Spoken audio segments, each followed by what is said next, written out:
আজ আপনাদের তৈরি করে দেখাবো চিকেন পরোটা রোল। এটা তৈরি করা যেমন সহজ, এটা বাচ্চা থেকে বড় সকলেই অনেক বেশি পছন্দ করবে। আর এটা তৈরি করার পরে বাসায় বাড়তি কোনো ইফতারের প্রয়োজন হবে না, কারণ এটা একটা খেলেই পেট ভর্তি হয়ে যাবে। তো আজকের এই ইফতার রেসিপিটি আপনাদের জন্য থাকছে খুবই সহজভাবে। পুরো রেসিপিটি দেখে অবশ্যই বাসায় একবার হলেও ট্রাই করে দেখবেন। যদি ভালো লেগে থাকে ভিডিওটি অবশ্যই শেয়ার করে দিয়ে যেতে ভুলবেন না। তো চলুন দেখে নেওয়া যাক রেসিপিটি। তো প্রথমেই আমি পরোটা চিকেন রোল তৈরি করার জন্য এখানে চিকেনটাকে রেডি করে নেব।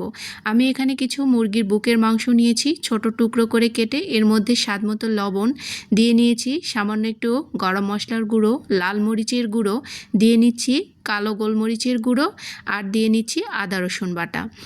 এরপর দিয়ে নিচ্ছি 1 টেবিল চামচ পরিমাণ সয়া সস। তো সবগুলো ভালো মতো করে চিকেনের সাথে মেখে নিতে হবে। আপনারা চাইলে এটাকে ম্যারিনেট করে রেখে দিতে পারেন, তবে আজকে আমি ম্যারিনেট করব না, এটা এখনই রান্না করে নেব। তো তার জন্য আমি চুলায় বসিয়ে নিয়েছি প্যান, এর মধ্যে দিয়ে নিচ্ছি প্রায় 3 টেবিল চামচ পরিমাণ রান্নার তেল। এরপর তেলটা হালকা একটু গরম হয়ে আসলে এর মধ্যে ম্যারিনেট করা চিকেনটাকে দিয়ে নিচ্ছি। তো আমি চিকেনটাকে ম্যারিনেট করে কিছুক্ষণ রেখে দিইনি, একবারে সাথে সাথে এটাকে রান্না করে নিচ্ছি। আপনারা চাইলে 10 মিনিটের জন্য রেখে দিতে পারেন, তবে না রেখে দিলেও কোনো সমস্যা নেই। চিকেনটাকে 3-4 মিনিট রান্না করে নেওয়ার পরে এর সাথে আমি দিয়ে নিচ্ছি ক্যাপসিকাম সাদা এবং লাল, আর সাথে দিয়ে নেব কিছুটা পেঁয়াজ কুচি। আপনারা এখানে চাইলে গাজরটাও ব্যবহার করতে পারেন, তো আমার হাতের কাছে ছিল না সেজন্য আমি ব্যবহার করিনি। এখন নাড়াচাড়া করে হাই হিটে এটাকে রান্না করে নিতে হবে 2 থেকে 3 মিনিট। তো যেহেতু এগুলো সবজি রান্না করার জন্য অনেক বেশি সময় লাগে না, তো এগুলো আমি রান্না করে নিয়েছি প্রায় 3-4 মিনিটের মতো। এগুলো হয়ে গেছে, এটাকে আমি নামিয়ে নিয়েছি। আর পরোটা আমি বানিয়ে আগেই রেখে দিয়েছিলাম। তো এখন আমি পরোটাগুলো ভেজে নেব। তো পরোটাগুলোকে হালকা তেলে এপাশ ওপাশ করে ভেজে নিতে হবে।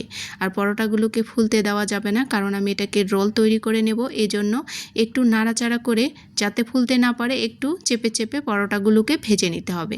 তো নর্মাল যে পরোটা আমরা তৈরি করি সেভাবে কিন্তু আমি পরোটাগুলো তৈরি করে নিয়েছি।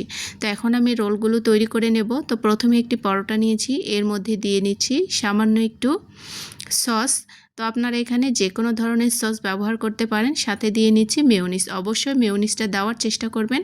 আমি এটি বাসার তৈরি মেয়োনিজ ব্যবহার করেছি, আপনারা চাইলে কিনা মেয়োনিজটাও ব্যবহার করতে পারেন।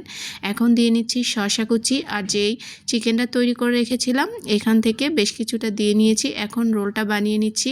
তো দেখুন, এরকম একটি চিকেন রোল যদি ইফতার টেবিলে থাকে তাহলে কি মন্দ হয় বলেন তো? এটা খেতেও বেশ মজাদার।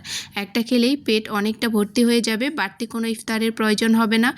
যদি রেসিপিটি আপনাদের কাছে ভালো লেগে থাকে অবশ্যই শেয়ার করে দেবেন। আর আপনাদের কাছে অনুরোধ থাকবে অবশ্যই লাইক কমেন্টস করে যেতে ভুলবেন না। এই পর্যন্তই, সবাই ভালো থাকবেন। আল্লাহ হাফিজ, আসসালামু আলাইকুম।